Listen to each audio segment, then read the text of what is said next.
On today's Locked On Mammoth, we've got three players who can make a huge impact in Utah's run to the playoffs.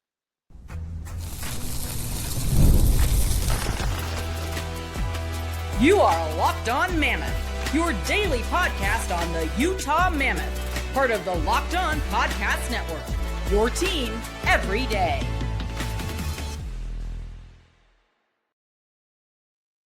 Hello, everyone, and welcome into once again to the Locked On Mammoth podcast. I'm veteran NHL voice Tom Callahan, joined as always by longtime team analyst Robyn Leano. I'm out on the road traveling this week, and so Robyn is holding down the production side of the fort as well. So stick taps to Robyn for, well, pretty much doing everything. I just showed up and talked today. Today's show is brought to you by Monarch Money. Take control of your finances with Monarch Money. Use our code LOCKEDONNHL for 50% off your first year at monarchmoney.com. Robyn, on today's show, the Utah Mammoth, playoffs or bust. That's our slogan for this year now. We've already said playoffs or bust for this Mammoth team. We're going to come up with three players between the two of us here who are three rookies, I should say, three rookies who should have a huge impact on this team to put them over that playoff line. And look, this is a team that at times you and I have projected no rookies to make the lineup. And I think if they're going to get over that hurdle, get into the playoffs, they're going to need a little something special from somewhere. They really will need something special, Tom. And I think it's really important to put out there that, like, I think even in a lot of projections, a lot of these players end up becoming the extra something. If we're talking a forward, there would be like, let's say the 13th forward. If they're a D, they're like the 7th D. But for this to actually make sense, Tom, these players need to do more than that, right? They need to really surprise us and somehow take a spot as I wouldn't necessarily full-time, because they might be pushing it a little bit too much, but take a spot actually rotating into the everyday lineup and making an impact. Even like they say, it doesn't even necessarily have to be a fourth line, but like I say, as a third liner or as like a second pair or something, fitting somewhere in there. They have to make that level of an impact. I'm not going to say that it's rare for a team to have no rookies in the lineup on a regular basis, but it's not a super common thing either, right? I mean, a lot of teams do have to rely on some younger talent. Even teams with, a fantastic top six, that means you have a fantastic investment in those top six. Somebody's got to be cheaper. Somebody's got to fill in and do that job. Hopefully it's an entry-level contract player who's playing well above their ELC earnings, which we've seen a lot of here for the Mammoth. We saw it last year, and we saw the last year of that Dylan Gunther deal. We're going to see the last year of the Logan Cooley deal. Players who can play above that. And, of course, their impetus is to get paid, but the team wants to see them succeed so that they can find enough wins to get in the playoffs this season. So, Robyn, you do need those players to step up and contribute. The young players can make a big difference when you're spending money, and not that the Mammoth are spending to the cap, but boy, they're so important in the equation.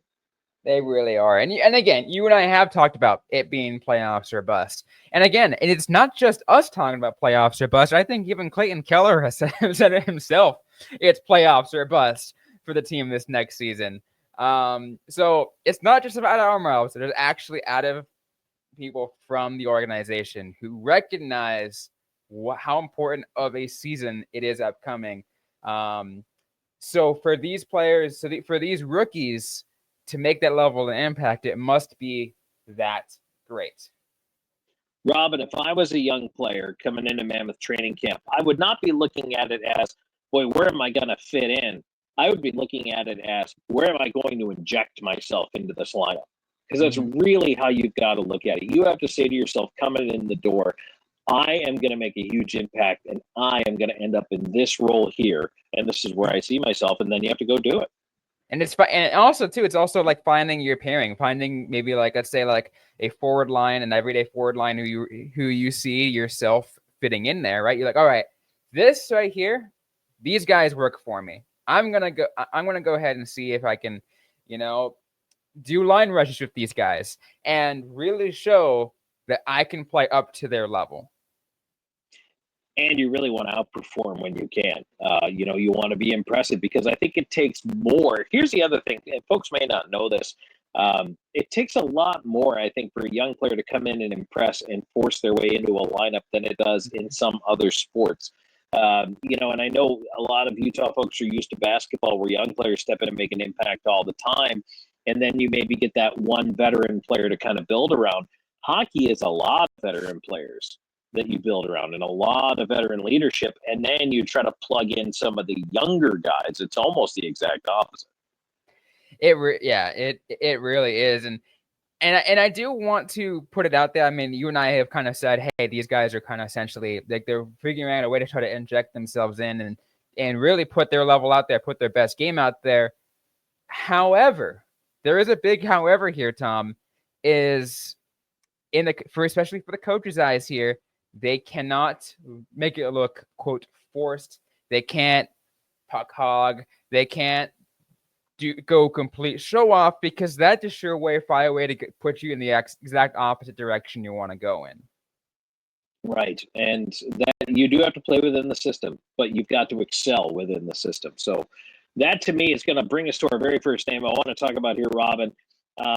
This one is kind of interesting to me because there is a challenge in adapting to a North American style game, and the numbers don't look incredible. But we've been talking up Daniil Boot, or Danny Goals, as we like to call him, for quite some time. But Robyn, I think a lot of folks out there are saying, how can you expect this guy to make an impact when he's like a half point a game in the KHL? So, and I get that. But I think this is apples to hockey pucks in comparison here. It is just so different, KHL to NHL. But the basis of comparison kind of starts and ends with you're playing against men. It really is. There's that level. And again, too, like, I mean, I still want to see what level of an impact that we see Daniil Boot make as he transitions over the North American game. Things are a lot closer. Maybe is his vision better? Maybe he likes playing a close quarters game. Maybe that's the surefire way that's going to end up having him go from as a half a point a season, half a point per game in a season to a point per game in a season, right? It could make that much of a difference. We won't, of course, know that until training camp starts, until we see rookie face-off, until we see first games of preseason. But even then, we still take out each other's in the grain of salt. A lot of stuff we see behind, like the coaches will definitely see, in the scouts, of course, behind closed doors in those practice sessions and line rushes. And Boot's a bigger player. You're hoping a stronger player and a bigger player in a smaller North American ice surface, which I think is going to work out in his favor. Because when you're that big and you have the ability to body up on somebody and sometimes even go through them, I think that's going to play in your favor. If you're able to attack with speed, you're able to get in there. And I think that that's one of the things I'm most looking forward to. And one of the reasons why I have the most hope for the potential to make an impact here up front for Boot is that I think a player like this has a real chance to step in with all the youthful energy and enthusiasm of a rookie at camp, but the skills of someone who has played at a higher level already. Absolutely. I would 100%, Tom, love to see once training camp starts, Daniil Boot, and I think I like the term you've been using, to kind of inject himself among, when it comes to looking at a line and where he, where he fits. I'd like to see him inject himself and kind of really play alongside your Tanev and McBain and Krause. That is your big physical, get up in your face, but also use skating to your ability type of player. Yep, get up there and be the straw that stirs the drink. And I think that would be fantastic. And look, Bill Armstrong likes his bigger players. We talk about it all the time. The everydayers certainly know that mantra. They like them big, they like them strong. That's the way that this team builds. So you'd like to see Boot be able to come in, and he was excited. He was excited about coming over and looking to make an impact. just won a KHL championship, that also does not help. Whenever you're able to win a title, I don't care what league you're in, winning a title always brings with it a certain amount of swagger, a certain amount of savvy, but also the knowledge now of what it takes to win in a difficult playoff run. The winning mindset means so much in professional hockey and professional sports in general. And also, I mean, to put it in the other way is, I mean, you and I have talked about the difference again already, the KHL and the NHL differences. But they're also really close in saying that in terms of skill level, saying that like the KHL is that like halfway between your NHL, AHL. There are some really good NHL plus level talents in the KHL, but then there are also some that are more still developing. But it's a strong league. It is a very strong league. So to win a championship, it means so much. It really does. And you know what? You can't have enough championship experience, in my opinion, when it comes to the Utah Mammoth and trying to make the playoffs this year. Robyn and I have got a couple of more rookies we're going to give you here as we work our way through the show and talk about where we think they might fit in and how they're going to make a big impact. That's what we're looking for, the biggest possible impact. Which rookie player is going to be that guy for the Mammoth as they push for the playoffs?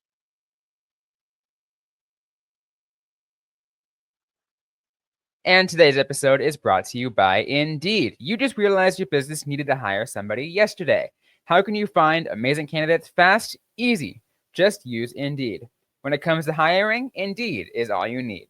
Stop struggling to get your job post seen on other sites. Indeed Sponsored Jobs puts your post at the top of the page and help you reach your right candidates fast. I know everyone has been there. They're trying to scramble around and they're still trying to find the hire. And every day without the right person, it really is a setback. And that's when you need to use Indeed Sponsored Jobs, when that comes in handy, because they make sure your post is seen by the right candidates right now.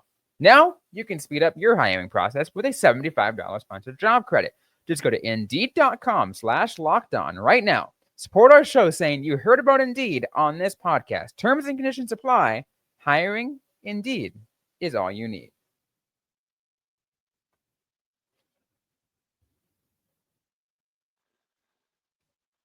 All right, Tom Callahan, Robyn Leano back here with you on Locked On Mammoth. Thanks for joining us here as we're working our way through three impact rookies that we're looking for. Who's going to make that big step forward here and really be the player that just, dives in, Robyn, and I think it is going to take a little something extra for the Mammoth here. As much as we look at this roster, and very few teams can say they 100% know that their roster is set because you never know who's going to be the camp surprise.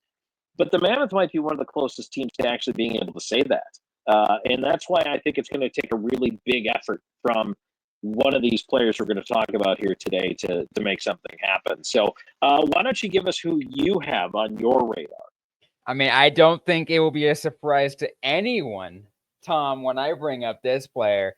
And let's go ahead and bring it right out. And that's Danny Gold's own teammate from the KHL in Dmitry Shimashev. The blue line we've talked, Tom, is already incredibly stacked going into the next season. So it's going to be a very difficult task for Dmitry Shimashev to make it into the NHL. However, if you just take a look at how he's played in dev camps, which again, we talked about, take it with a grain of salt, and maybe you watch KHL games, his physical presence from the blue line means so much. It really does. And, what I would love to be able to do is project that the Mammoth are going to be healthy on the blue line this year. I'd love to look into my crystal hockey puck and tell you that. Because last year, there's no way I looked into it and saw all those injuries. Mm-hmm. That's for sure. But Robyn, to me, that means they really, think about it. They went 10 guys deep last year in the first half of the season. That's crazy. With players in and out of the lineup. Now, this year, the top six, again, appear set heading into the season. So that's a really wonderful place to be. So outside of the top six, you have DeSimone, you have the return around Christmas of Valley Mackey, we have Dmitry Shimashev, who we're talking about right now, Maverick Lambeau, who played a handful of games in the NHL last year. We've talked about some other players like Duda and all these other guys who are still trying to find their time to move up and into the lineup. And the other thing we did discuss this year, and it bears repeating because it might be easy to forget, is the fact that DeSimone, I believe, is on a one-way, right? So, Yeah. I mean, that's hey, we're not sending you down to the minors. We're going to keep you up here at least as the 7D. That's our current plan. So that means to get into the lineup, you must displace not just DeSimone, but also maybe a guy like Ian Cole, who is back as a 36-year-old veteran leader, but come trade deadline could be attractive to a team looking to solidify its blue line if Utah feels confident enough in one of their younger players to move him along. Yeah, and I think it's important to kind of mention too that like you can still test it out, right? Like there's really no rule against having like an 8th person up there, just like as like say, hey, we want to see how you do for a couple games on opening night because we want full speed Dmitry Shemishev to see if you fit in. But again, at that point, we talked about we already have the 6-man lineup for on the blue line already set, and even the 7 because you talked about DeSimone being that de facto 7th D-man, being on a one-way deal. If Dmitry Shemishev really does surprise, you're right, he does have to displace those people, and maybe Bill Armstrong looks on getting some kind of trade deal, getting somebody out. That way you can fit that roster in because it really is that tight on the blue line. Well, it is. I mean, Marino, Mata, Sergachev, Dursey, those guys are all long-term impact players. Mm-hmm. Now Schmidt is hopefully a long-term impact guy, although I know he's a little older. And we also know Cole signed for one more year. He's really the one short-term guy there, along with DeSimone, as we mentioned. Now, Robyn, DeSimone's contract, if they do have to try to slide him through waivers and put him in the minors, at least you're not bearing a $9 million player in the minors. So at least they have that going for them if it comes to that. He's a league minimum kind of player, right? He's getting paid barely at around $1 million for the next year. So that makes that situation a little easier. It also too is, I mean, there still bears that level of risk, even if you wanted to put Nick DeSimone on the waiver wire to bring a guy like Dmitry Shemishev in. You have to discuss the risk of putting Nick DeSimone on the wire. Does somebody else see his value and pick him up? Well, I think they would. I absolutely think they would. So you have to know that you're likely losing that player. That's where all this hard, decision making comes in, and whether or not you actually want to make a trade. Plus, here's the thing: I think you want to see Shemishev come in and play in North America and say, "What can you do? Show me what you're going to do here, how you're going to be capable." But if I'm him, and so again, this is us looking at how they're going to make this major impact, this big impact physically. I think making an impact is going to be one of the biggest ways to make something happen. And the other one, Robyn, to me, honestly, is to be just so solid in your own end, whether it's making a good first pass, whether it's playing with your head on a swivel, making sure you're positionally sound, because we saw Utah take those naps last year. And I think if you want to put yourself ahead defensively of anybody who's already ahead of you, you have to be better than them at those things. If Dmitry Shemishev can be the guy that all of a sudden sets up like these perfect breakouts, I don't see he's essentially at that point telling the team, you got to put me on the team, because like these you don't get these level of breakouts anywhere else on the team. Absolutely. That's incredibly important stuff. And it doesn't sound like a lot. It sounds like little things, but it is. It is all the little things that add up to a very, very good NHL defender. So, all right, Robyn, I've got one. You and I might disagree coming in on this third one here. So I want to hear your third person, my third person. We're going to talk about that here in just a sec. And today's episode is brought to you by Monarch Money. Most people can't name all of their financial accounts or even know what they're worth. Whether it's 401ks, properties, or investments, and you don't have the full picture, you can end up leaving money on the table. That is where Monarch Money comes in place. It's an all-in-one personal finance tool that brings your entire financial life together in one clean, easy-to-use interface on your laptop or on your phone. Monarch does the heavy lifting for you, so you can link all your accounts in minutes, see clear data visuals, and get smart categorization of your spending. Finally, feel in control of your money without ever touching a spreadsheet. I know when I first started using Monarch Money, I instantly brought everything together, and I got a chance to take a look at how much I was spending on my subscriptions, how much I had invested in my 401k from an employer, as well as a Roth IRA set on the side over here. It made things a lot easier to see exactly, where am I at financially, and how much am I able to deal with, and go through all that. Really made things budgeting a lot easier as well. Don't let financial opportunities slip through the cracks. Use code LOCKEDONNHL at monarchmoney.com in your browser for half off your first year. That's 50% off your first year at monarchmoney.com with the code LOCKEDONNHL.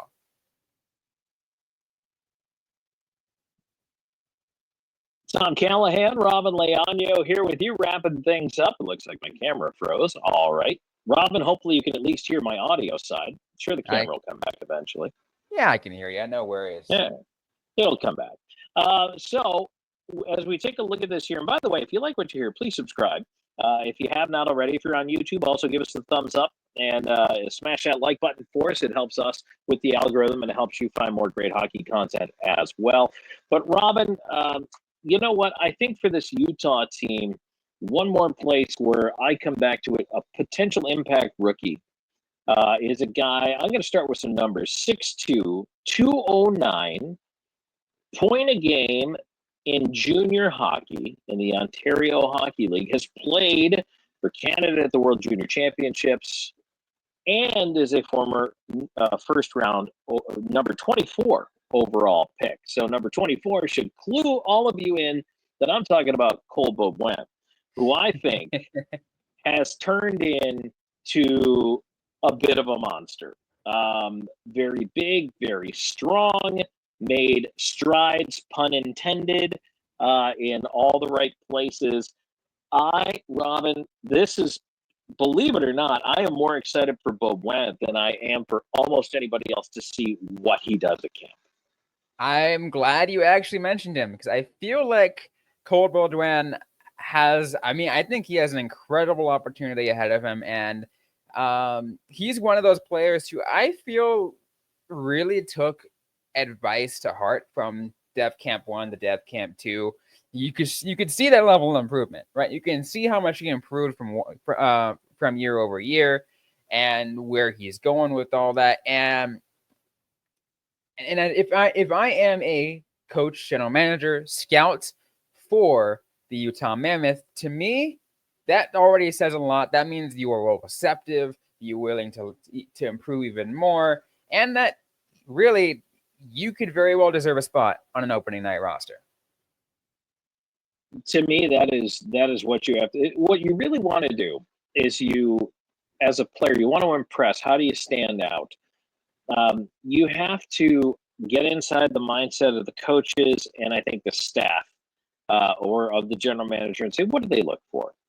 Robyn, we know that they like big, they like physical, they like strong, they like determined, they like players with a good attitude, they like players who are out there always giving their all, even when it's not their best shift or their best game.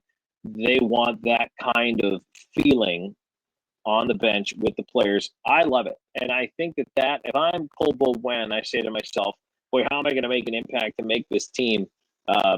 You just have to be strong on the puck. Do not let anybody take that puck away from you. You go into the corner, you come out with the puck. You make the right plays, keep it in the offensive zone, and take care of your own end. Sure, that's important. But board battles are so important. So many times, Robyn, last year, I wish I would have clipped it. Every time I'm like, well, they lost the battles on the wall. Well, they lost the battles on the wall. I'm tired of Utah losing the battles on the wall. It's time to win the battles on the wall. And I think that he could be a guy who does it. I mean, how much have you and I talked about winning the board battles?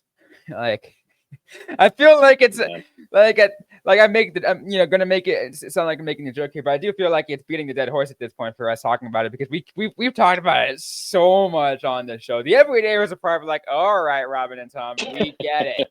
Yeah. Well, good. I'm glad you do, because now you can say it in your friend groups too. When you go out there and you talk to them, it's like, what did Utah do or not do tonight? Well, it starts with the board battles. They got to win the battles. They got to be physical on the wall. Good. Good. Let's spread the gospel, because that's 50-50 pucks. You got to win those. You know, I mean, that's also a huge part of what the NHL battle is now. Open ice is like, yeah, it's important, right? I mean, you have to get to open ice at some point, but a lot of the game is being played on the outside. Yes, it is. And they're supposed to be bigger and stronger. That's the vision. So now it's time to see that vision come to fruition. So, Robyn, did you want to take it a different direction outside of a Cole Bullman pick? No, I actually think that is a fantastic pick. I do want to give a quote honorable mention though to a player, and this player already has made games with the Utah Mammoth, but by stats purposes here, for all stats purposes and for all under all reasons, he still technically is a rookie, and we already mentioned his name earlier, Tom, as on the defensive side, and as Maverick Lamoureux. I mean, he played really well when he got the call up last year.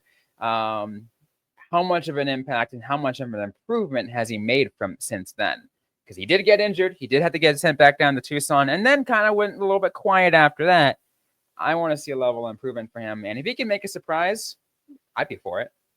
Yeah, oh, absolutely. And I think that's the question we're all going to have is, what are you going to bring? Again, coming into camp, if you want to impress me the first week of training camp, just show up and compete, like really hard. Don't let anybody outwork you. You may lose battles. You're going to. But don't let anybody outwork you. And I think that that's something that, we want to see from pretty much everybody. And Lamoureux is a guy who, again, you're right. You can see he'll be an NHL defenseman probably sooner than later. They're going to have a difficult decision to make in 2, 3, 4 years where to put all these guys. But, that'll be a nice problem to have. I mean, I think that as you've already mentioned, the positive thing for the Mammoth that they haven't locked down too many guys, quote, long. I mean, they've got most of the long-term guys, but we talked about Ian Cole's probably going to spend out at maybe just this last year at the contract, and then he's done. And then DeSimone, to me, I mean, I love him on the team, but I feel like he's also that level of a placeholder until these guys are fully ready, right? I think Cole, Schmidt, Mata, DeSimone, those guys are 3-4 year guys. Max Cole is probably this year. Let's not have him play until he's 40. I don't think he's going to play until he's 40. Of course, I don't know that. But the other 3 guys I mentioned, I could see them being, here for the next 3. Maybe Mata sticks around a little bit after that if those other players are not yet ready. But I think there will be 3 positions up for grabs on this team defensively in 3 seasons. And these guys we've talked about today are all prime candidates to be wearing that uniform full time. And I'd love to see it, right? I feel like it's going to be a battle. When training camp starts, like, I want to see some of these guys, like, even if it is a tight roster, like, I want to see them really push for a spot. Absolutely. Robyn, if folks want to reach out to us and tell us their rookie impact players and give us your reasons as to why, don't just give us names, tell us why you think these players are going to make the impact that they will. Robyn, where can they find us? Yeah, they can find us about everywhere on social media. We are at Locked On Mammoth, you can find us there. You can also leave a comment on our YouTube channel. Once again, at Locked On Mammoth over there as well. On our video version of this podcast, if you're already seeing it on YouTube, welcome, by the way. You can leave the comment. We read almost all our comments, and we respond to most comments. You can find us over there. You can find me personally over on Twitter as well at Robyn_Leano. And you can find me on Blue Sky at Tom Talks and on Twitter at Callahan on Air. We appreciate you being a part of the show as always, as we're working our way through August here and getting ready to get back to going every single day. Training camp. So many exciting things going on. We hopefully will have some news to announce when it comes to all that relatively soon as well. So thanks for joining us, everybody. For Robyn, I'm Tom. Until next time, this has been Locked On Man.